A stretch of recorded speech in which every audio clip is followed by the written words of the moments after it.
Hello students, मैं अनुराग जायसवाल एक बार सबका फिर से स्वागत करता हूँ अपने चैनल KCL ट्यूटोरियल में।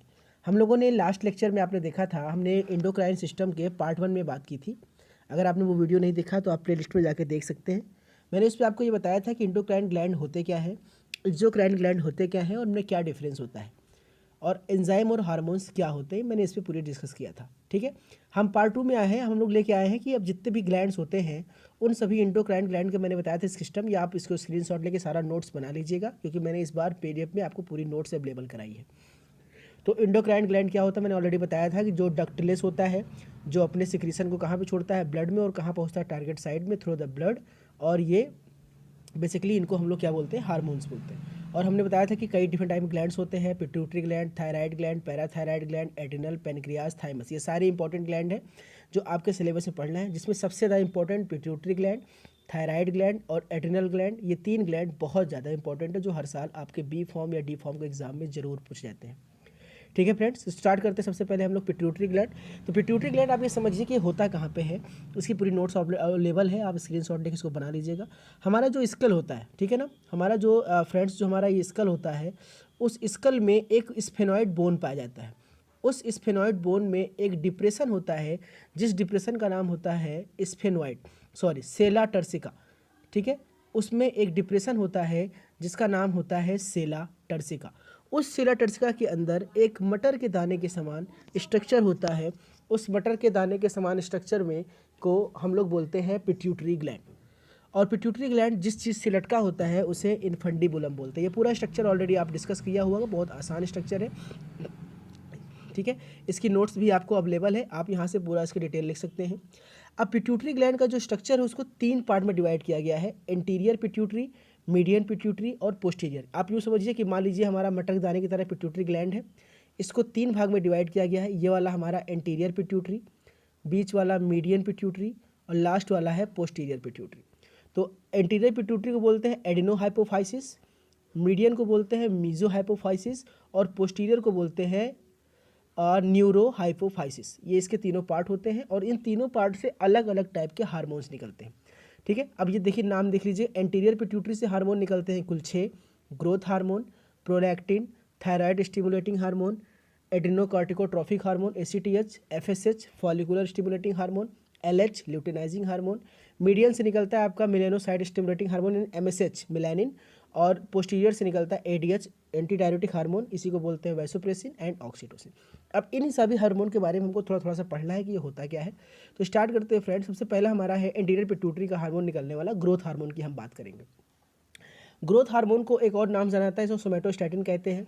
ठीक है, ये आप देखिए इसमें पूरा लिखा हुआ है, ये सोमेटोमेडिन होता है, सिंथेसाइज होता है ग्रोथ हार्मोन का। ये क्या काम करता है, हमारे बॉडी का जो ग्रोथ और डेवलपमेंट होता है, कोई बच्चा बड़ा होता है, बड़े से उसकी मसल पावर बढ़ती है, बोन्स बढ़ते हैं, तो वो सारा ग्रोथ हार्मोन के कारण होता है। ठीक है, इसका आप लोग नोट्स बना लीजिएगा। ग्रोथ हार्मोन जो होता है वो कैसे कैसे काम करते हैं, वो हमारे प्रोटीन मेटाबॉलिज्म को इंक्रीज़ करते हैं, मिनरल मेटाबॉलिज्म को इंक्रीज़ करते हैं, sodium potassium calcium phosphorus excretion को रिड्यूस करते हैं। मतलब कुल मिला के बॉडी में वो सभी सप्लीमेंट्स की मात्रा को बढ़ाते हैं जो किसी भी बॉडी के ग्रोथ के लिए बहुत ही इंपॉर्टेंट होता है। ठीक है, अब जो ग्रोथ हार्मोन का देखो एक्शन क्या होता है कि ये हमारे बॉडी में कार्बोहाइड्रेट मेटाबॉलिज्म, फैट मेटाबॉलिज्म, इन सब को इंक्रीज़ करता है। इसकी नोट्स बना लीजिएगा आप लोग। ठीक है सॉरी। और ये ग्रोथ हार्मोन को कंट्रोल कैसे होता है, इसमें आपका 2 हार्मोन होते हैं, GnRH हार्मोन और GnIH हार्मोन। ये 2 हार्मोन होते हैं हमारे बॉडी में, ग्रोथ हार्मोन रिलीजिंग हार्मोन और ग्रोथ हार्मोन इनहिबिटिंग हार्मोन। ये 2 हार्मोन होते हैं जो टाइम टाइम पे ग्रोथ हार्मोन के रिलीज को घटाते भी हैं और बढ़ाते भी हैं। इसका रेगुलेशन करते हैं ताकि हमें, क्योंकि ज़्यादा हार्मोन निकलना वो भी बीमारी है और कम हार्मोन का निकलना वही बीमारी है। और किसी भी हार्मोन का ज़्यादा निकलना कहलाता है हाइपर सिक्रीशन और कम निकलना कहलाता है हाइपो सिक्रीशन।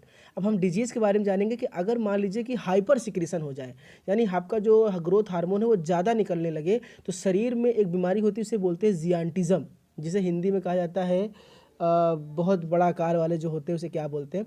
जैसे आपने ग्रेट खली को जानते हैं, तो ग्रेट खली का शरीर बहुत बड़ा है, वो बहुत ज़्यादा भावी वेट, उसका करीब 400 किलो का वजन है, 7.5 फुट की उसकी बॉडी है, हाइट बहुत ज़्यादा है, वेट बहुत ज़्यादा है, इसे जियांटिज़म बोलते हैं। हाँ, हिंदी में कहते हैं भीम काय।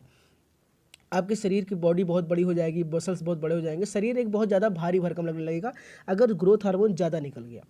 ठीक है। इसके साथ साथ एक बीमारी होती है एक्रोमेगैली। एक्रोमेगैली क्या होती है कि उसका जो शरीर होता है वो एक आदिमानव की तरह हो जाता है, भौहें जो होती है वो चढ़ जाती हैं, चेहरा लंबा हो जाता है, होंठ मोटे हो जाते हैं, नाक बाहर निकल आती है, आंखें बाहर निकल आती हैं। तो ये सब जो इसके सिम्टम्स है इसे एक्रोमेगैली कहते हैं। ये भी किसका सिम्टम है, हमारे hyper secretion of growth hormone का।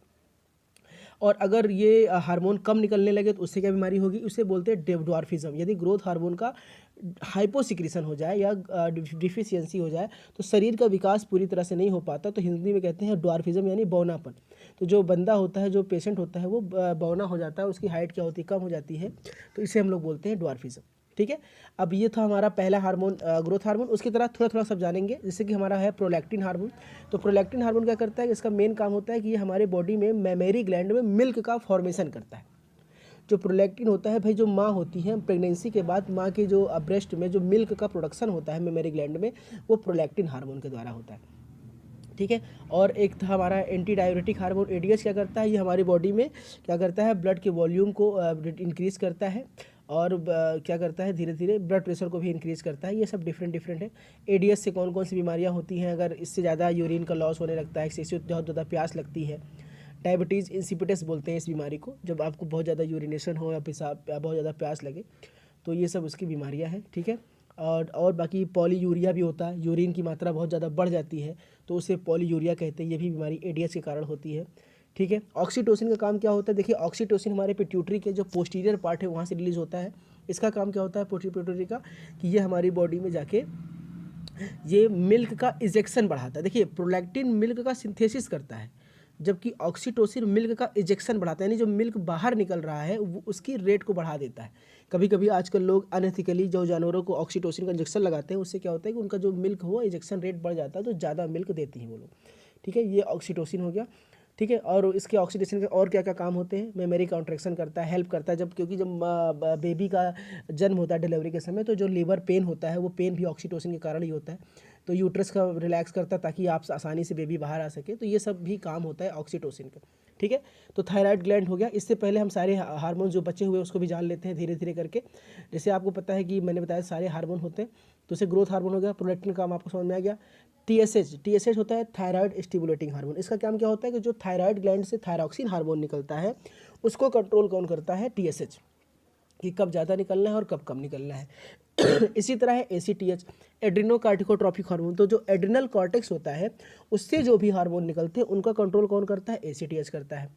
FSH follicular stimulating hormone. तो जो हमारे ग्रेफियन फॉलिकल होते हैं, कार्पस ल्यूटियम होते हैं फीमेल्स में, उनसे जो हार्मोन निकलते हैं एससीजी और प्रोजेस्टेरोन एस्ट्रोजन, उसका कंट्रोल कौन करता है, एफएसएच करता है। एलएच वही काम ल्यूटिनाइजिंग हार्मोन करता है जो एफएसएच का काम करता है। बाकी वैसोप्रेसिन आप जान ही चुके हैं, ऑक्सीटोसिन आप जान ही चुके हैं। मेलेनोसाइट हार्मोन क्या होता है कि हमारी बॉडी में जो स्किन का कलर होता है वो डिसाइड कौन करता है, वो मेलानिन करता है। ये सारे पूरे के पूरे हमारे पिट्यूटरी ग्लैंड के सारे हार्मोन्स हो गए और उनके ये फंक्शन हो गए। इसको आप एक बार नोट्स बना लीजिएगा, याद कर लीजिएगा, ये बहुत इंपॉर्टेंट है। पिट्यूटरी ग्लैंड बहुत इंपॉर्टेंट है आपके एग्जाम के हिसाब से। हम आगे याद करते हैं थायराइड ग्लैंड की। थायराइड ग्लैंड इंपॉर्टेंट है। हमारे जो ब्रोंकाई होती है, ब्रोंकाई यानी ट्रैकिया, जो ट्रैकिया होता है विंड पाइप, उस ट्रैकिया के दोनों तरफ बटरफ्लाई शेप या एच शेप्ड का एक पिंक कलर्ड ऑर्गन होता है जिसे हम लोग क्या बोलते हैं, थायराइड ग्लैंड बोलते हैं। ठीक है।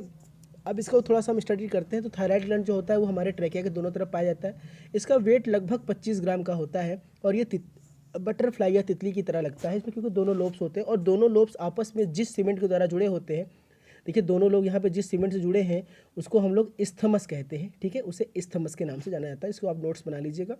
आगे बात करते हैं। तो जो थायराइड हार्मोन होता है वो बेसिकली दो हार्मोन रिलीज करता है, T3 और T4। ठीक है। उसके बाद कैल्सीटोनिन, यानी 3 हार्मोन निकलता है। दो बेसिकली होते हैं, थायरॉक्सिन और कैल्सीटोनिन, लेकिन थायरॉक्सिन में दो कैटेगरी होती है, T3 और T4। T3 मतलब ट्राई आइडोथायरॉक्सिन और T4 मतलब टेट्राहाइड्रोथायरॉक्सिन, या इसको हम थायरॉक्सिन ही केवल बोलते हैं। तो जो T3 का काम क्या होता है हमारी बॉडी में, ये फिजियोलॉजिकल मेंटेन करता है, ग्रोथ और डेवलपमेंट करता है, मेटाबॉलिज्म करता है, बॉडी टेम्परेचर को मेंटेन करता है, हार्ट रेट को मेंटेन करता है। और इसी तरह हमारे बॉडी में T4 का भी डिफरेंट काम होते हैं। कैल्सीटोनिन काम क्या होता है कि हमारे बॉडी में सी सेल जो होता है थायराइड ग्लैंड का, वहाँ से सिक्रेट होता है। ये बोन के अंदर कैल्शियम का लेवल बढ़ाता है। हमारे बोन में पता है आपको कैल्शियम फॉस्फेट का बना होता है, तो जो बोन में कैल्शियम डिपॉजिट होता है उसके लेवल को बढ़ा देता है और ब्लड के कैल्शियम लेवल को घटा देता है। देखिए मेरी बात समझिए, हमारे बॉडी में बोन में कैल्शियम होता है और ब्लड में कैल्शियम होता है। अगर बोन में कैल्शियम घटेगा तो ब्लड में बढ़ जाएगा, और अगर ब्लड में कैल्शियम घटेगा तो बोन में बढ़ जाएगा। तो क्या करता है, इसका काम क्या है, ये ब्लड में घटाता है और बोन में बढ़ाता है, यानी ब्लड से ले जाकर कहाँ इकट्ठा कर देता है, बोन में। तो इसका काम क्या होता है, कैल्सिटोनिन का यहाँ इकट्ठा करता है। ठीक है, अब अगर हम थायराइड ग्लैंड की बात करें तो उसके लिए थायराइड ग्लैंड जो होता है वो लाइफ के लिए बहुत ज़रूरी है। एडल्ट्स में इसके लिए बहुत ज़रूरी होता है, चिल्ड्रन में भी अगर देखिए, अगर बच्चों में इसकी कमी हो जाए तो ड्वार्फिज्म हो जाता है, मेंटल टार्डनेस यानी पागलपन भी बच्चों को हो सकता है। अब इसका रेगुलेशन मैंने बताया था कैसे होता है, मैंने बताया था कि हमारे जो एंटीरियर पिट्यूटरी से निकलता है क्या, ACTH एड्रेनोकॉर्टिकोट्रोफिक हार्मोन, उसी से ये पूरा रेगुलेट होता है थायराइड ग्लैंड कि कैसे कब रिलीज करे। देखो क्या होता है हमारी बॉडी में, जब भी थायराइड ग्लैंड की थायरॉक्सिन हार्मोन कम हो जाता है, हमारा बॉडी क्या करता है, स्टिमुलेट करता है ACTH यानी हमारे पिट्यूटरी को, और पिट्यूटरी क्या करता है, ACTH को रिलीज करता है। ACTH फिर जाता है थायराइड के पास, उसको कंट्रोल करता है और वहाँ से इसके रिलीज को बढ़ा देता है। इस तरह से पूरा का पूरा इसका रेगुलेशन होता है। अब इसकी बात कर लेते हैं कि इसके ज़्यादा होने और कम होने से क्या होता है। अगर आपके हाइपोसिक्रेशन हो जाए, यानी थायराइड ग्लैंड कमी हो जाए, तो थायराइड मैंने बताया कि T3 या T4, आप नाम देखिए उसमें लिखा है ट्राईआइडो टेट्राइडो, यानी आयोडीन अगर नहीं होगा तो ना ट्राईआइडो बनेगा ना टेट्राइडो बनेगा, यानी जब आयोडीन नहीं होगा तो ना थायरॉक्सिन बनेगा, T3 बनेगा ना T4 बनेगा। ठीक है, तो उस केस में क्या होता है कि अगर मान लीजिए हमारी बॉडी में T3 की कमी हो जाए या T4 कमी हो जाए, तो जो बीमारी होती है उसे ग्वाइटर कहते हैं, घेंघा। आप जानते हैं घेंघा क्या होता है, हमारे गले में स्वेलिंग आ जाती है। अब गले में स्वेलिंग आने का मतलब आप समझ रहे हैं, क्योंकि हमारे गले में ही होता है थायराइड ग्लैंड, और जब हमारे गले में थायराइड ग्लैंड है और वो थायरॉक्सिन नहीं रिलीज कर पा रहा है, तो हमारा ACTH बार बार थायराइड ग्लैंड को पिंच करेगा, निकालो निकालो निकालो, और बेचारे के पास है ही नहीं आयोडीन, तो कहाँ से निकाले। इसलिए वहाँ की जो शरीर, जो आपकी बॉडी वो सेल होती है थायराइड की, वो उसमें हाइपरप्लेजिया हो जाता है और डिस्प्लेजिया हो जाता है, जिससे उसका साइज़ जो होता है बढ़ जाता है, और इसी साइज़ को बोलते हैं ग्वाइटर। इसके बहुत बहुत लक्षण सिम्टम होते हैं, स्वेलिंग होता है, ब्रीदिंग डिफिकल्टीज होती है, कफ होता है। ठीक है, ये सब इसके नोट्स आप लोग बना लीजिएगा।